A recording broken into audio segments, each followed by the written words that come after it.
Yes बेटा, next question is importance of micro economics. Micro economics को study करने का फायदा, इसकी इम्पोर्टेंस क्या है। First of all, operation of an economy.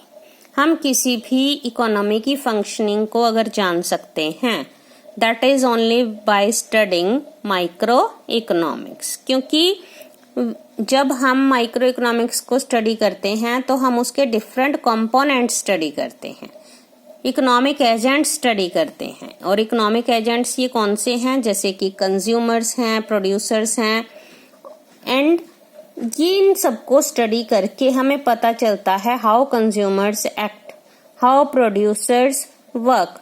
तो जब भी हम फर्म्स या प्रोड्यूसर को स्टडी करते हैं तो उनकी फंक्शनिंग एफिशिएंट हो रही है या नहीं, इससे हमें पता चलता है कि एक इकोनॉमी कैसे वर्क करती है।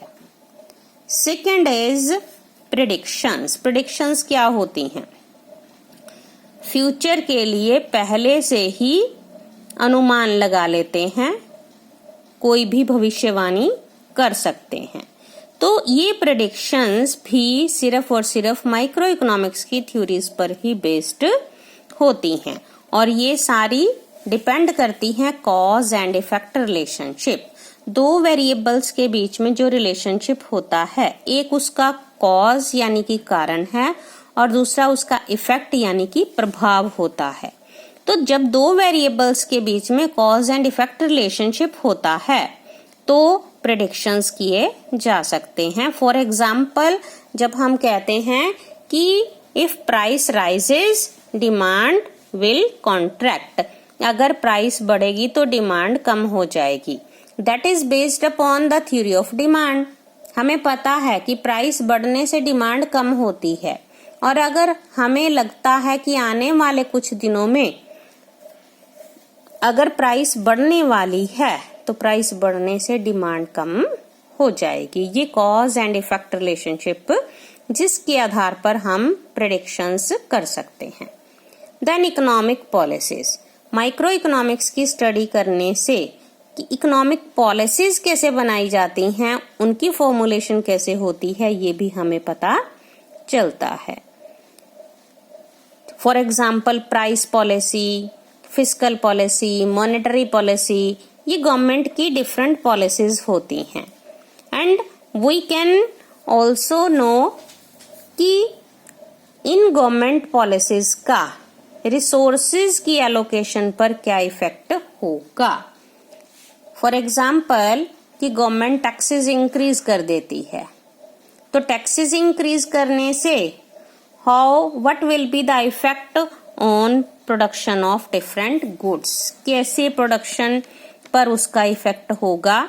ये इकोनॉमिक पॉलिसीज की फॉर्मुलेशन, उनके इफेक्ट्स के बारे में भी हमें माइक्रो इकोनॉमिक्स को स्टडी करके ही पता चलता है।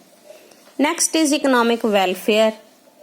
इकोनॉमिक वेलफेयर के बारे में भी हम जान सकते हैं by studying micro economics. For example, welfare for consumer is to get maximum satisfaction. एक कंज्यूमर को मैक्सिमम सेटिस्फेक्शन कैसे मिलती है, हम पढ़ेंगे यूटिलिटी एनालिसिस में। When a consumer spend his limited income on different goods, वो इस तरह से डिफरेंट गुड्स पर खर्च करता है कि उसको मैक्सिमम सेटिस्फेक्शन मिले on the basis of law of equi marginal utility. तो इकोनॉमिक्स, माइक्रो इकोनॉमिक्स की थ्योरीज ये भी बताती हैं कि इकोनॉमिक वेलफेयर को कैसे अचीव किया जा सकता है।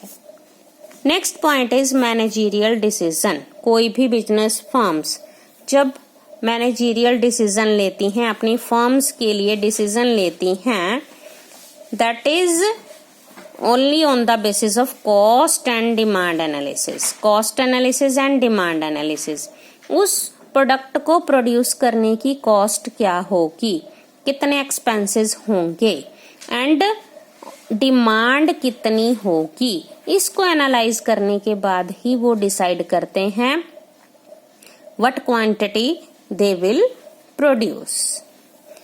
Next is helpful in international trade. Micro economics को स्टडी करने के साथ ही हमें इंटरनेशनल ट्रेड एंड उनकी रिलेटेड प्रॉब्लम्स के बारे में भी पता चलता है। We can know about the foreign exchange rate, balance of payment, balance of trade, etc. How foreign exchange rate is determined, what types of exchange rates are there, and how we can maintain our BOP, अपने देश के balance of payment को favourable कैसे बना सकते हैं, foreign exchange rate कितनी तरह की होती है, ये कैसे डिटरमिन होती है, इन सब के बारे में भी हम माइक्रो इकोनॉमिक्स में ही स्टडी करते हैं।